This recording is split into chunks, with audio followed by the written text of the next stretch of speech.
she has quite deliberately caused doubt, and she has created mischief, knowing that it would damage the royal family, which would show a level of spite and malice that is truly not only sick, but evil. And the alternative is that she didn't give birth to those children. No, for example, the whole description she does of the Portland hospital, the birth, that was completely fabricated.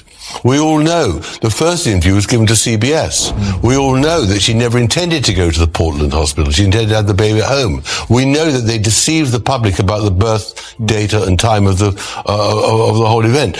They need to prove that those children, Meghan and Harry, are not entitled to privacy in this matter. And their privacy is trumped by our right to know that no bastard is going to sit on the throne of this country. Well, for a start, the only time that I've come back to the UK is sadly for funerals or court cases. Children are born to people who have them of their body. Children are born for people who have them through surrogacy arrangements or through adoption. Well, I don't mind if they sue as long as they lose. And so far, thank goodness, they've lost. But I think that Meghan, if she sues, she won't want to appear in court being cross-examined by my barrister. So it's best if she doesn't sue. Obviously, she is a person who controls the narrative. She controls people. She ghosts people like her father or the royal family when she doesn't like them. She's a very determined woman, and she thought she could cut me off, and she failed. Have Prince Harry and Meghan Markle finally had enough?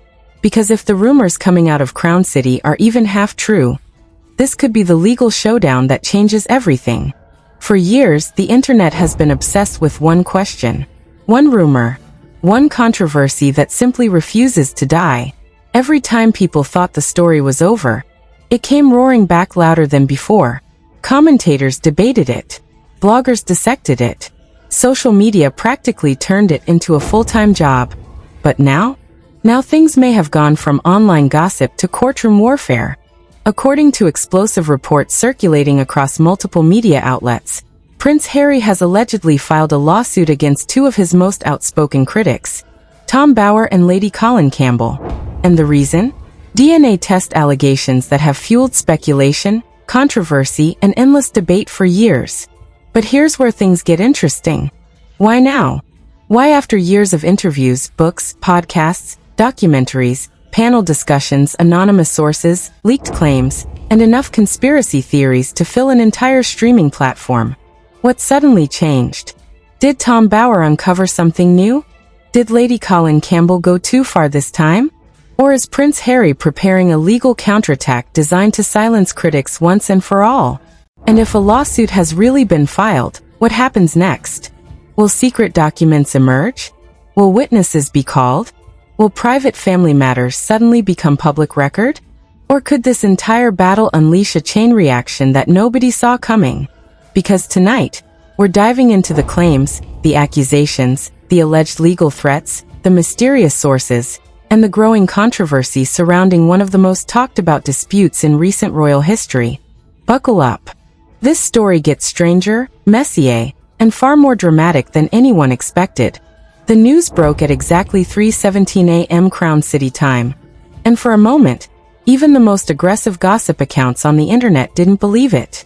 It looked like another fake screenshot, another edited headline, another recycled rumor designed to farm attention. But then the legal filings started circulating, and suddenly the story stopped being a whisper and became a siren. Prince Harry has allegedly initiated legal proceedings against Tom Bower and Lady Colin Campbell over what insiders are calling sustained and damaging DNA test allegations. And if that phrase sounds dramatic, that's because it is. In the world of crown politics and media warfare, this is not just another defamation claim. This is a direct strike at two of the most controversial voices who have spent years dissecting, questioning, and publicly challenging the most sensitive parts of Harry's personal life.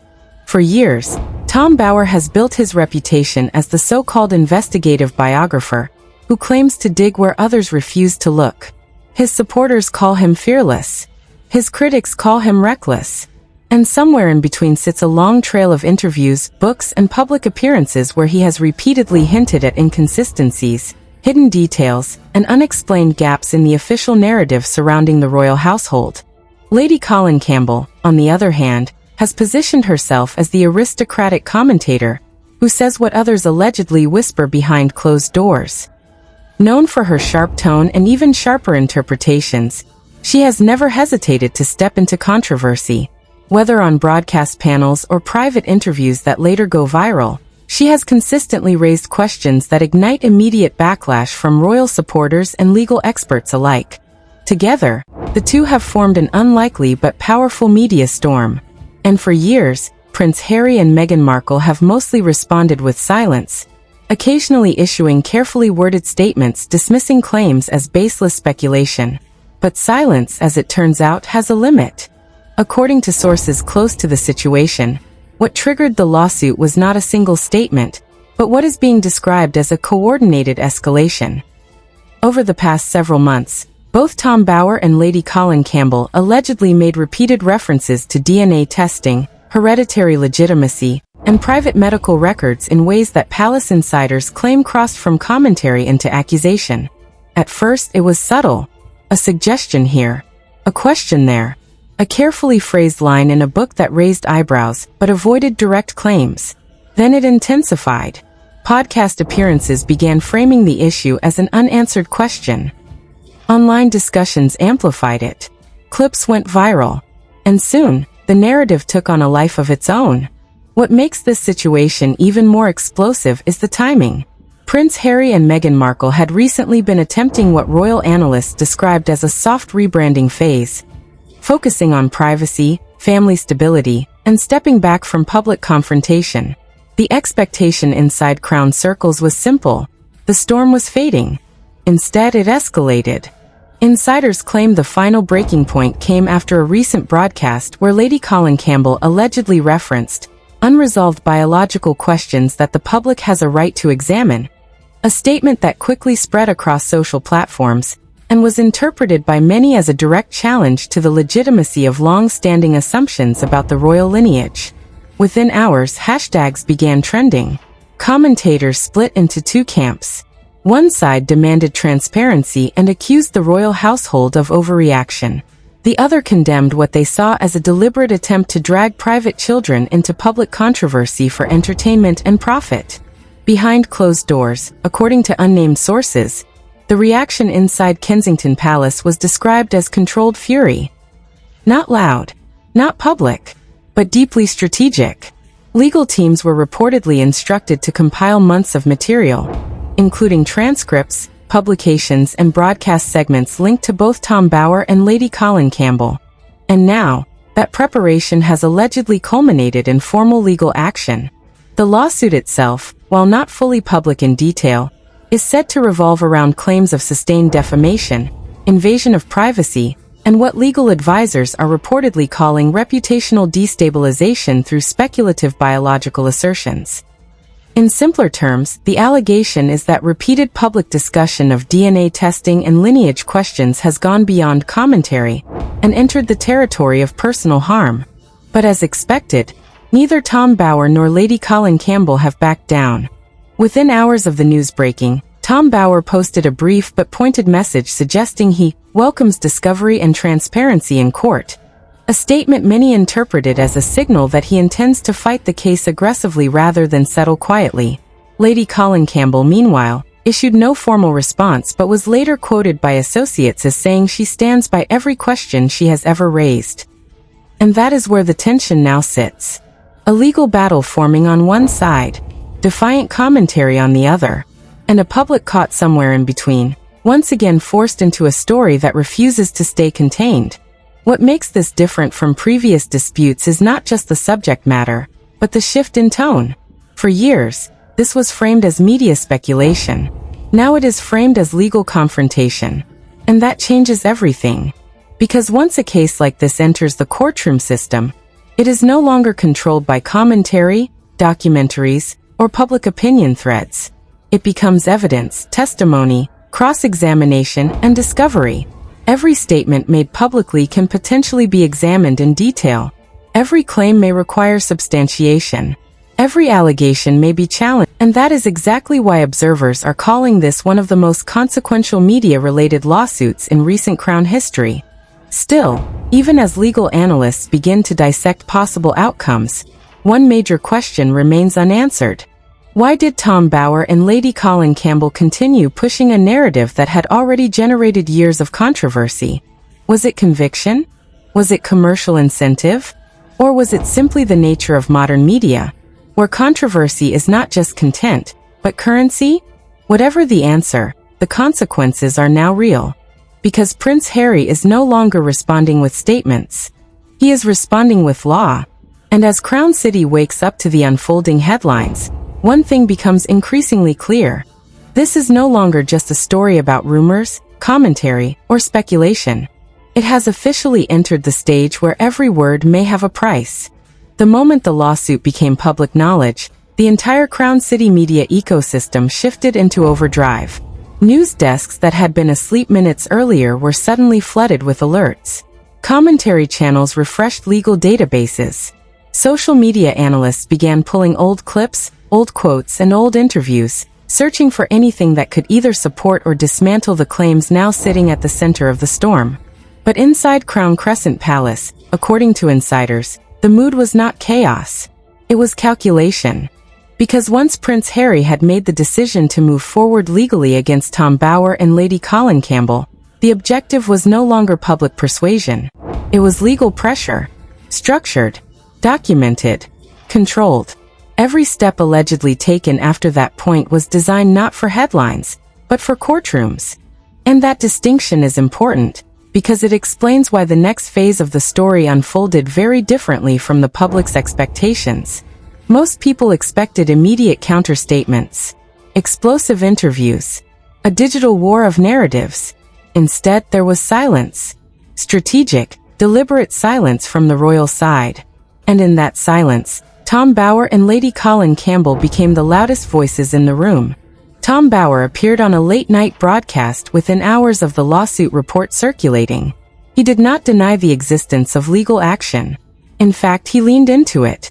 According to his own words, the lawsuit was framed as an attempt to intimidate inquiry rather than address it. He suggested that the real issue was not what had been said, but what was being avoided. Lady Colin Campbell took a different approach. Her response was less direct, but arguably more provocative. In a short interview clip that quickly went viral, she questioned why public figures who live under constant scrutiny would object so strongly to questions that, in her view, already exist in the public domain. That phrase alone reignited the debate. What exactly counts as public domain when it comes to private medical claims? Where is the line between commentary and accusation? And who gets to decide when a question becomes harmful rather than investigative? These questions were not new, but now they were no longer theoretical. They were legal. Behind the scenes, legal analysts began breaking down what the lawsuit might actually involve. According to commentary from multiple Crown City legal observers, the case allegedly centers around three key pillars: defamation through implication, sustained reputational harm, and the amplification of unverified biological claims. The most controversial aspect is the second one, sustained reputational harm, because unlike a single statement that can be isolated and defended, this suggests a pattern, a timeline, a consistent narrative built over time that allegedly paints a specific picture without direct evidence. And that is where Tom Bower's past work becomes central. His books, interviews, and documentary appearances have long been criticized by supporters of Prince Harry and Meghan Markle as selective framing. Critics argue that Bower often presents questions without conclusions, but does so in a way that guides public interpretation toward suspicion rather than neutrality. Supporters of Bower reject this entirely. They argue that raising unanswered questions is not defamation, but journalism, and that public figures, especially those connected to institutional power, must expect scrutiny. Lady Colin Campbell's position is slightly different but equally controversial. Her critics argue that she has moved beyond commentary into insinuation. Her supporters claim she is simply willing to say what others are afraid to articulate. And now both of them are facing the same legal pressure at the same time. As the story developed, another layer emerged that intensified public interest even further. Allegations began circulating online suggesting that the lawsuit might include requests for disclosure of private communications, interview notes, and unpublished materials related to the DNA allegations. While none of this has been officially confirmed, the mere suggestion was enough to trigger a new wave of speculation. Because if such materials were ever brought into a legal setting, the implications would be enormous, not just for the individuals involved, but for the broader ecosystem of royal commentary itself. Suddenly, content that existed comfortably in podcasts, books, and online videos would be subject to legal examination. Statements once framed as opinion could be dissected for intent. Phrases once dismissed as speculation could be analyzed for implication. And that possibility alone has sent a ripple of concern through media circles. Meanwhile, public reaction continues to fracture into increasingly sharp divisions. One group insists that Prince Harry is finally drawing a necessary legal boundary, protecting his family from what they describe as years of unrestrained speculation. They argue that public curiosity does not grant permission to repeatedly question the legitimacy of children, or suggest biological uncertainty without evidence. Another group sees something very different. They view the lawsuit as an attempt to suppress commentary, to discourage critical voices, and to set a precedent where questioning public narratives becomes legally risky. Between these two positions sits a growing gray zone of confusion, where even neutral observers are beginning to ask whether modern media has blurred the line between accountability and speculation beyond repair. Inside this environment, Tom Bower doubled down once again. In a follow-up statement shared through his representatives, he suggested that if the matter proceeds to court, it will finally allow all relevant materials to be examined properly. It was not an apology. It was not a retreat. It was a challenge. Lady Colin Campbell, meanwhile, was reported to have told associates that she has no intention of revising her commentary under pressure, signaling that she views the legal action not as a warning, but as a continuation of the same dispute in a different arena. And that brings the situation to a critical turning point. Because what started as a media controversy has now entered a phase where both sides appear committed to escalation rather than resolution. Court filings, if they proceed publicly, could open the door to disclosures neither side can fully control. Discovery processes could require documentation. Witnesses could be called. Past statements could be reinterpreted under legal frameworks rather than media framing. But at the same time, settlement remains a possibility. A quiet resolution, a legal withdrawal, a carefully structured agreement that ends the public escalation without ever resolving the underlying narrative.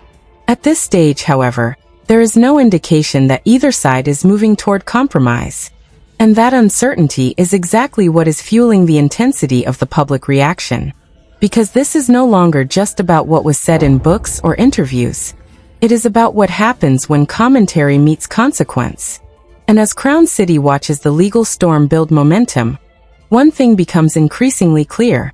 The next phase will not be defined by speculation. It will be defined by what gets filed next. By the time the third phase of this unfolding legal storm began to take shape, Crown City was no longer reacting to rumors or commentary. It was reacting to process. Court schedules, legal filings, procedural motions, and the slow but relentless machinery of litigation had replaced the earlier chaos of social media debates and headline speculation. And yet, paradoxically, the noise had never been louder. Because once a story like this enters its final stretch, every side starts speaking not just to the public, but to the record. Inside Crown Crescent Palace, sources describe the atmosphere as focused containment. Not panic, not celebration, but a careful tightening of narrative control. Legal advisors were reportedly preparing for multiple scenarios: full trial, partial disclosure, or a negotiated settlement that could close the matter without a public courtroom confrontation. But Prince Harry's position, according to insiders, had shifted into something more rigid than before. This was no longer about responding to commentary. It was about setting boundaries that could be legally enforced. And on the other side, Tom Bower and Lady Colin Campbell were preparing for something very different. They were preparing for exposure. Tom Bauer, speaking through his legal representatives, reiterated his stance that he intended to defend his work as public interest investigation. He framed the lawsuit as an attempt to challenge the legitimacy of questioning narratives surrounding royal lineage and medical privacy. His argument, as interpreted by analysts, rests on a single core principle: that public figures cannot selectively limit scrutiny when it becomes uncomfortable. Lady Colin Campbell's position remained equally uncompromising. In private discussions that later leaked into media circles, she reportedly suggested that the lawsuit itself had already achieved one thing: it had amplified the very questions it sought to suppress. Whether intentional or not, the legal action had reignited global attention on every past statement, every interview clip, every line in every book. And that is where the case becomes more complex than a standard defamation dispute. Because in modern media conflicts, legal action does not always silence controversy. Sometimes it multiplies it. As court preparations continued, speculation began shifting toward what evidence each side might attempt to present. Legal commentators noted that Prince Harry's team would likely focus on demonstrating patterns of reputational harm, including repeated references to DNA testing allegations framed in ways that could be interpreted as assertions rather than questions. Meanwhile, the defense strategy, as speculated by analysts, would likely focus on intent. Were Tom Bauer and Lady Colin Campbell making claims of fact, or were they engaging in commentary and critique? That distinction, while subtle, is often decisive in defamation law. But the public conversation was far less technical. Online, the narrative had already evolved into something larger than the lawsuit itself. It had become a symbolic battle over truth, privacy, and the boundaries of public discourse. One side argued that repeated speculation about biological legitimacy crosses a moral line regardless of legal framing. The other side insisted that shielding public figures from scrutiny undermines accountability and transparency. And as both narratives hardened, the middle ground continued to shrink. One of the most talked about developments in this final phase was the emergence of what commentators called the discovery rumor cycle. Although no official documents confirmed it, multiple media voices began suggesting that the lawsuit could involve requests for extensive background material, including unpublished notes, editorial correspondence, and internal communications related to the DNA allegations. Even though this remained unverified, the idea alone sparked widespread concern among media professionals. Because if such a precedent were ever set, it could redefine how far legal systems can reach into journalistic and commentary-based content. Would writers need to defend interpretive language in court? Would commentators be required to justify speculative framing with evidentiary backing? Or would the legal system reinforce a clearer boundary between opinion and assertion?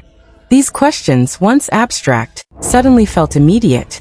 Meanwhile, Prince Harry and Meghan Markle maintained strict public silence. No interviews. No televised responses.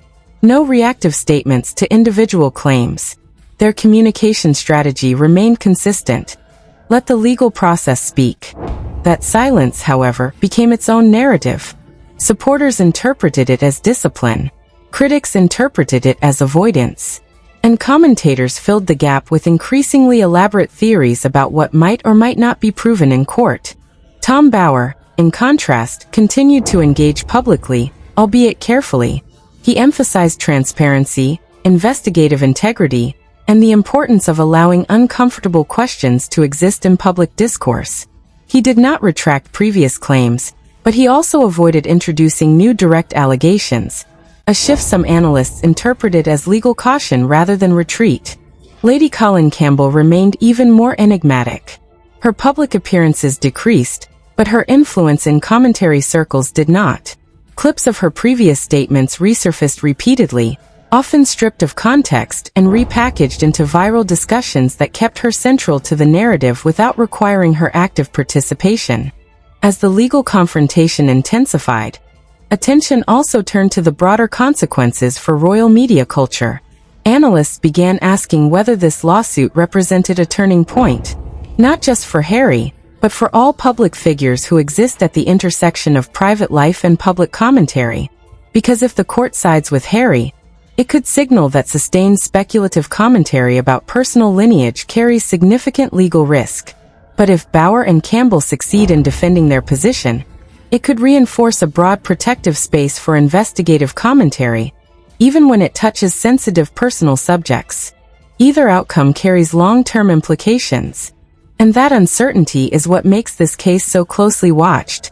As the narrative escalated, a new wave of commentary emerged suggesting that the lawsuit might eventually lead to a settlement rather than a full trial. Legal observers noted that high-profile defamation cases often resolve quietly once both sides assess the risks of full disclosure. But even that possibility did little to reduce public interest, because in the court of public opinion, the case had already been decided in multiple contradictory directions. Some believe Harry is defending his family from relentless speculation. Others believe Tom Bauer and Lady Colin Campbell are exposing uncomfortable questions that institutions would prefer remain unexamined. And between these positions lies a media environment that thrives on uncertainty. As Crown City awaits the next official legal update, one final truth becomes clear. This is no longer just a dispute between a prince and two commentators. It is a case study in modern narrative warfare, where perception, speculation, and legal reality collide in real time. And whatever happens next in the courtroom will not only determine the outcome of a lawsuit, it will define the boundaries of what can be said, questioned, and challenged in the public space for years to come. So here we are. A lawsuit that started as a whisper in Crown City corridors has now exploded into a full-scale media battlefield. Prince Harry on one side, Tom Bauer and Lady Colin Campbell on the other. And in the middle, a global audience watching every twist like it's a live-streamed royal thriller with no pause button. But the real question is this. Is this lawsuit truly about defamation and DNA allegations? Or is it about something much deeper? Control. Narrative control. Because every time Tom Bauer raises questions, every time Lady Colin Campbell drops another explosive interpretation, the internet lights up like a firestorm. And every time Prince Harry stays silent, that silence becomes its own headline. So what happens next? Will this case actually reach a courtroom and expose months, maybe years of behind-the-scenes material? Or will it quietly disappear behind a confidential settlement, leaving the public with even more questions than answers? And most importantly, why do these allegations refuse to die, no matter how many denials, statements, or legal threats are made? One thing is certain. This story is far from over. In fact, it may just be entering its most dangerous chapter yet. If you want to stay updated as this legal battle unfolds, make sure you like, subscribe, and turn on notifications. Because the next update could change everything we think we know about Prince Harry, Meghan Markle, and the storm surrounding them. And tell us in the comments, do you think this lawsuit will finally end the controversy, or make it even bigger?